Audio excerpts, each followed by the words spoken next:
guys, and welcome to the 5-step video process of becoming an absolute amazing performer, athlete, whatever it is that you want to call it, or even just wanting to look good naked, improve your digestion, whatever. This is the very first video that we are going to have, and as you can see, surrounding me are lots and lots of different examples, and the very first thing that I want you to start to understand in this particular part of education is an overview of what your food actually is. There are so many people in this world that just eat, and because they just eat, they don't actually know what they are putting into their body at any specific times. So this is just an overview of what food is, broken down into macronutrients, and how you can actually incorporate it into your daily intake in order to maximize how you feel, how you perform, how you recover, and everything else in between. So this is just a little bit of education. So get your notepads out, or you can just rewatch the video lots of different times. Up to you. So, very first thing that we're going to talk about is protein. There are lots of different elements of protein. This is a whey protein, so it's whey. Contrary to popular belief, this is not a drug. Children can drink whey as well. It comes in powder format. You get it out with a scoop, put it into a shaker, mix it up with some water or some milk, whatever it is that you want to do, and just drink it down. That is protein. Other examples of protein are going to be a fattier protein, even though this is actually very lean, but things like beef and pork and the fattier cuts of chicken, so like chicken thighs or chicken wings, they're a lot fattier. We've got another lean protein, which is skyr yogurt. Yes, this is full of protein. It has incidental carbohydrates in it as well, but this is predominantly used as a protein source.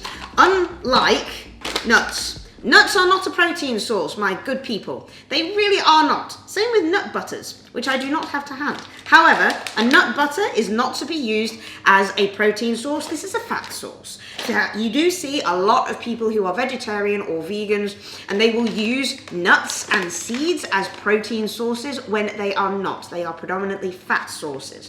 Moving on to fat sources as well, like I was talking about just there, nuts, seeds, dark chocolate. This is the absolute black chocolate, so this is actually 100% cocoa solids. When you see your dairy milks, they are fat sources, but they are also a huge impact sugar. So it is not really classed as a fat source as such, but your dark chocolate is. Other examples of fat is full fat Greek yogurt, again, another good protein source, but full fat Greek yogurt, avocados as well, and oils. One of my favorites, top tip, macadamia nut oil. Oh, it is amazing. Just go and sprinkle it all over your rice or on your potatoes, and it is delicious.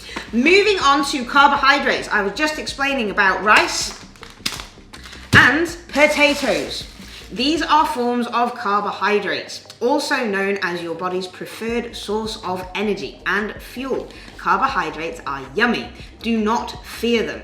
Another thing that you should not fear, as I move out of camera shot, is bread.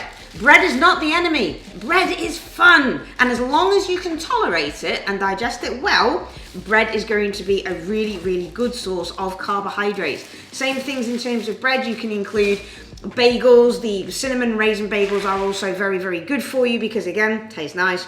They also have raisins within them, so that is a fructose source, and it aids with glycogen uptake. Again, that's a bit too much more science at that point, so we're not going to get into it. So those are your fundamental macronutrients: protein, fats, and carbohydrate. I personally do include alcohol as part of a macronutrient. I don't personally drink any, but it is a macronutrient on its own.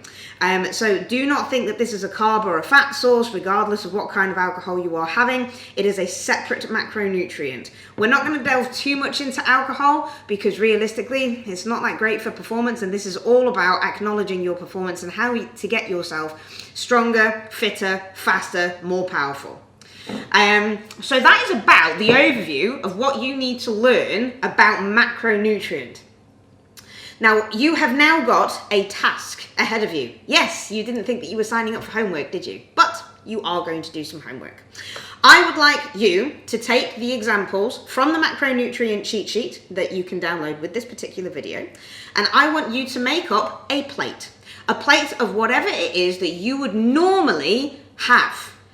Do not cheat. No. stop it. All I want you to do is go for what you would normally have. Doesn't have to be a breakfast, doesn't have to be a pre-workout or a post-workout or anything like that. I want you to literally just design a plate. What was it?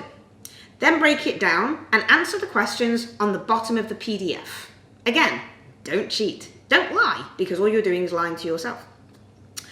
After that, I will then follow up with this video with how I'm going to make up my plate.